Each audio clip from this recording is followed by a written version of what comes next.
माननीय मुख्यमंत्री योगी आदित्यनाथ जी की पुरानी वीडियो और शिक्षा मित्र की पूरी ऑडियो सुने। कोई पठन पाठन के कार्य को आगे चलाने वाला नहीं है।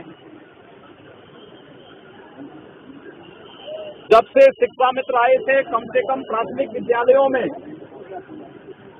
उन बच्चों को पढ़ाने के लिए और प्राथमिक शिक्षा प्रदान करने के लिए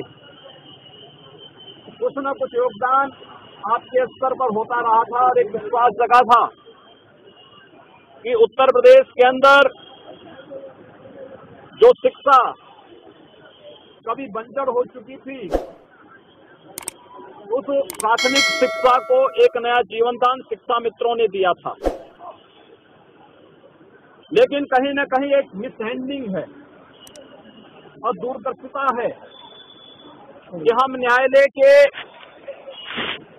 उन कार्यों, दांव पेचों को समझ नहीं सके और केवल उतावलेपन में जब भी कोई निर्णय होते हैं उसका शिकार आम जनमानस को ऐसे ही होना पड़ता है, जैसे अभी हाई कोर्ट के निर्णय पर हुआ। मेरा आप लोगों से दो अनुरोध होगा। एक, हताशा और निराशा में कोई युद्ध नहीं जीता जाता है। अपनी हताशा से उभरिए, निराशा से उभर करके हम सबको इस लड़ाई को जीतने की एक नई कार्रवाई प्रारंभ करनी होगी। और मैं विश्वास के साथ कह सकता हूँ, ये प्रश्न केवल एक व्यक्ति का नहीं, ये केवल शिक्षा मित्रों का नहीं, बल्कि उत्तर प्रदेश की प्राथमिक शिक्षा का है।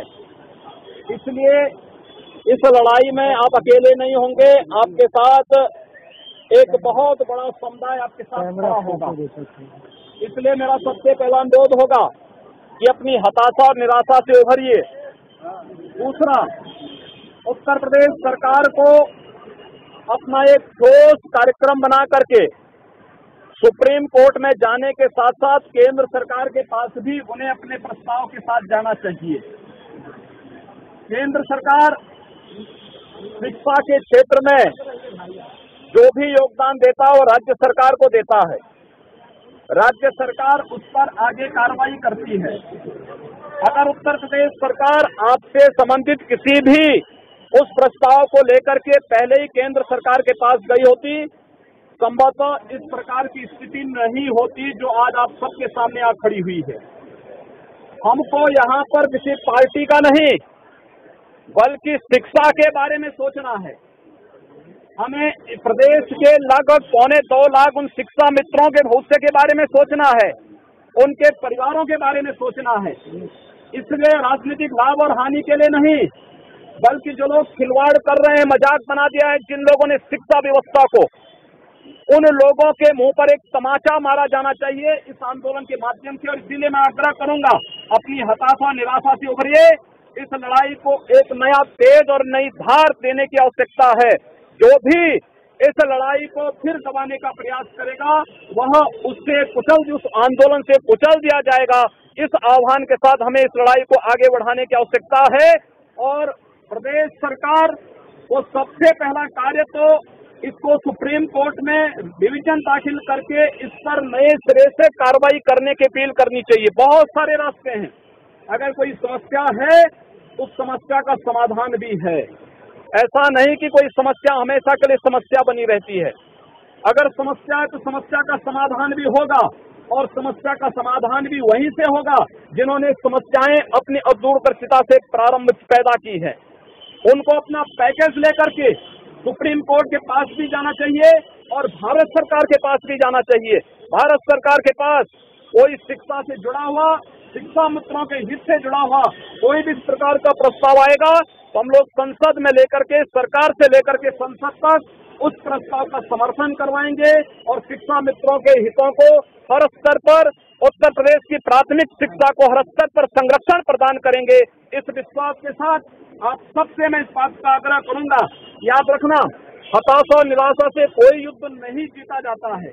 अगर आप हताश और निराश रहेंगे, एक दिन, 2 दिन, 4 दिन कोई आपके आंदोलन के साथ रहेगा, बाकी हर व्यक्ति छांटता जाएगा, करता जाएगा, अपना रास्ता बनाता जाएगा। इस पूरी लड़ाई को एक नई धार पूरे प्रदेश स्तर पर देने की आवश्यकता है। और जिन लोगों की अदूरदर्शिता के कारण स्थितियां पैदा हुई हैं, उन लोगों को कटघरे में खड़ा किया जाना चाहिए, नंबर 1। और दूसरा, इस बात के लिए प्रदेश के मुख्यमंत्री से इस बात के लिए साफ कहा जाना चाहिए कि कोई शिक्षा मित्र आत्महत्या कर रहा, उसके परिवार को 5 लाख की घोषणा करने की बजाय उत्तर प्रदेश के 2.25 लाख शिक्षा मित्रों के बारे में कोई ठोस पैकेज की घोषणा वो करें पहले, तब जाकर के आगे बात हो सकती है। केवल राजनीतिक भाषणों से, घोषणाओं से कार्य नहीं चलने वाला है। उनको अपने ठोस पैकेज के साथ सामने आना चाहिए। और मैं आपको विश्वास के साथ कह सकता हूँ, ये समस्या नहीं रहेगी, बशर्ते हम लोग ईमानदारी से शिक्षा के हित में, शिक्षा मित्रों के हित में अगर इस लड़ाई को लड़ना चाहेंगे। मैं एक बार पुनः आप सबको इस बात के लिए आश्वस्त करता हूं, उत्तर प्रदेश सरकार अपने पूरे प्रस्ताव के साथ पहले सुप्रीम कोर्ट में जाएं, रिवीजन दाखिल करें। सुप्रीम कोर्ट से कुछ तो राहत मिलेगी। अगर वहां से राहत नहीं मिलती है, वहां अपने प्रस्ताव के साथ केंद्र सरकार के पास आए और केंद्र सरकार से पुनः हम भी आग्रह करेंगे, संसद में अगर इस प्रकार का प्रस्ताव आता है तो हम लोग संसद में उस प्रस्ताव का समर्थन करवा करके जो उत्तर प्रदेश की प्राथमिक शिक्षा के साथ साथ शिक्षा मित्रों के हितों में होगा, उस प्रकार का संशोधन उसमें करवाने का पूरा प्रयास करेंगे। आप सबके इस आंदोलन के साथ हम लोग अपना पूरा समर्थन देते हैं। धन्यवाद।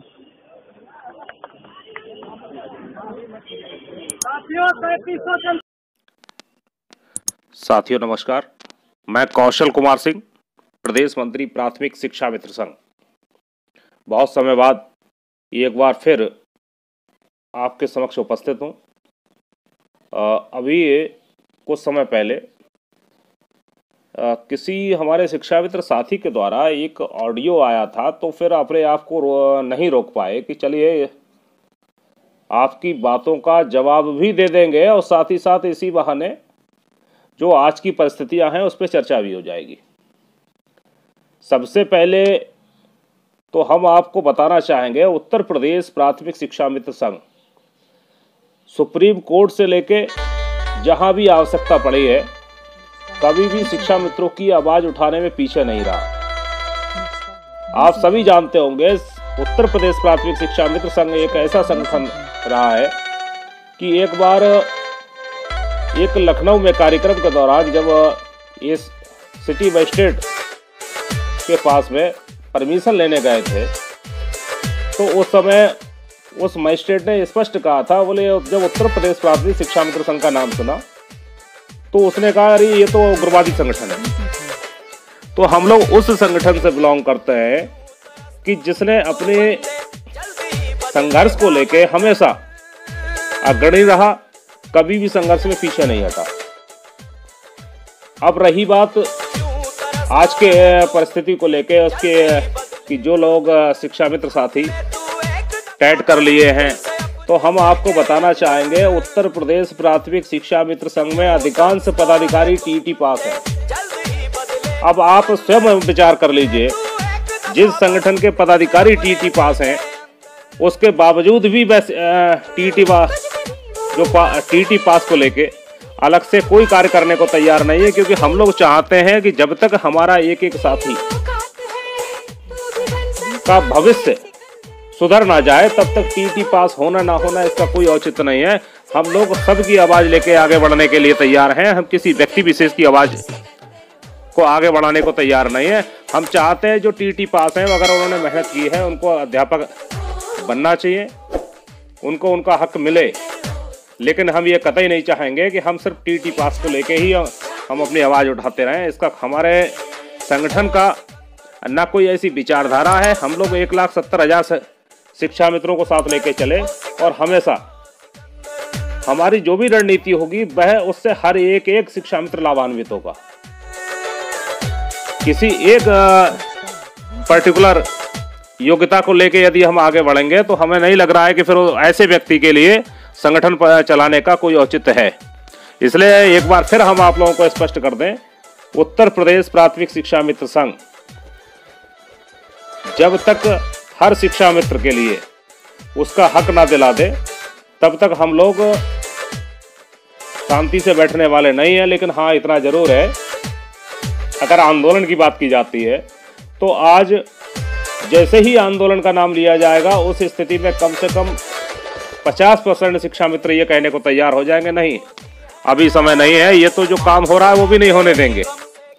बहुत सारे लोग डेली ऑडियो के माध्यम से या फिर सोशल साइट पे इस समय तो पोस्टों की भरमार है, हर रोज एक नई पोस्ट आ जाती है वेतनमान दिलवाने के लिए। तो वो ये कहना शुरू कर देते हैं, अरे बस हम तो दिलवाने ही वाले थे और बस ये संगठन के लोगों ने इसका पूरा व्यवस्था खराब कर दी, अगर आंदोलन नहीं होता तो आज हम वेतन दिलवा दिए होते। तो हम किसी व्यक्ति के लिए ये छोड़ने को कहने के लिए घर नहीं छोड़ने वाले हैं कि आप अगर दिलवा सकते हैं दिलवा दीजिए, हमारे पास विकल्प है। लेकिन इसके बावजूद भी हम लोग शांति से नहीं बैठे हैं। आपको मालूम होगा उत्तर प्रदेश प्राथमिक शिक्षा मित्र संघ के जो भी हमारे जिलाध्यक्ष है, उन्होंने अपने अपने जिलों में कोई भी विधायक, कोई भी सांसद, कोई भी मंत्री, कोई भी जिलाध्यक्ष किसी को नहीं छोड़ा है जिसके पास ज्ञापन या अपना प्रपत्र नहीं पहुंचवाया है और उससे लेटर लिखवाने के बाद उसको शासन तक ना पहुंचवाया हो। तो हमारे स्तर से जो भी कार्य है किया जाना है, ये लेटर पहुंचना लगातार विधायकों, सांसदों, जिलाध्यक्षों, सबके पास, जो भी जनप्रतिनिधि हैं उनके पास पहुंचना। ये मत मान के चलिए कि ये इससे कुछ नहीं होने वाला। अगर इनसे कुछ नहीं होने वाला होता तो फिर इन सांसदों, विधायकों, जनप्रतिनिधियों की आवश्यकता कहाँ है। हमें आपकी बात लगातार पहुंचा रहे हैं, शासन के संपर्क में हैं। अभी हमको इंतजार है कि अगर प्री प्राइमरी के लिए जब ये कॉन्सेप्ट आया है तो आखिर शिक्षा मित्रों की स्थिति क्या है, ये भी सरकार को डिसाइड करनी पड़ेगी। तो उससे संबंधित जल्द ही शासन आदेश या जो भी आदेश होगा विभागीय वो जल्द ही आएगा, तब तक आप इंतजार कर लीजिए। वैसे तो हमको सूचना ये मिली थी कि शायद ये जो नया सत्र है जुलाई से स्टार्ट होगा, और अभी ये भी देखना है कि नया सत्र जुलाई से स्टार्ट करेंगे या फिर 1 अप्रैल से स्टार्ट कर रहे हैं। और उस कंडीशन में प्री प्राइमरी जब स्टार्ट होगी तो उसमें शिक्षा मित्रों की दशा और दिशा भी तय होगी कि वह कहाँ पढ़ा, प्राइमरी में रहना है कि प्री प्राइमरी में रहना है उनके लिए, और प्री प्राइमरी में रहना है तो उनका वर्किंग स्ट्रक्चर क्या होगा, उनकी कार्य की प्रकृति क्या होगी, ये सारी चीजें उसमें तय होंगी। इसलिए हमें फिर आप लोगों से अनुरोध करना चाहेंगे कि थोड़ा सा धीरज रख लीजिए। संगठन ने चूड़ियां नहीं पहनी है, इंतजार है सिर्फ आप लोगों का। आप लोगों का जैसा दिशा निर्देश होगा हम लोग तैयार हैं। तब तक हमारी अपनी रूपरेखा बन रही है। हमारी अभी जो मीटिंग हुई थी सभी जिलाध्यक्षों के लिए प्रदेश कार्यकारिणी के द्वारा कहा गया था कि आप लोग अपनी तैयारी रखें। आने वाले समय में हम आगे बढ़ेंगे, आगे बढ़ के काम करेंगे, लेकिन तब जब आप सभी लोगों की सहमति होगी। इसलिए पुनः आपसे अनुरोध है, संगठन पे भरोसा बनाए रखें। जैसा सबका निर्देश होगा संगठन आगे बढ़ने के लिए तैयार है। बस यह है कि किसी भी तरीके से हमारे शिक्षा मित्रों का खोया हुआ सम्मान वापस हो जाए। हम ऐसी दशा में जरूर पहुंच जाएं कि जिससे हम अपने परिवार का पालन पोषण कर सकें, हम अपने बच्चों को सही से पढ़ा सकें, उनकी शादी आदि जो भी व्यवस्थाएं हैं उनका भी सही से निर्वहन कर सकें। बहुत बहुत धन्यवाद।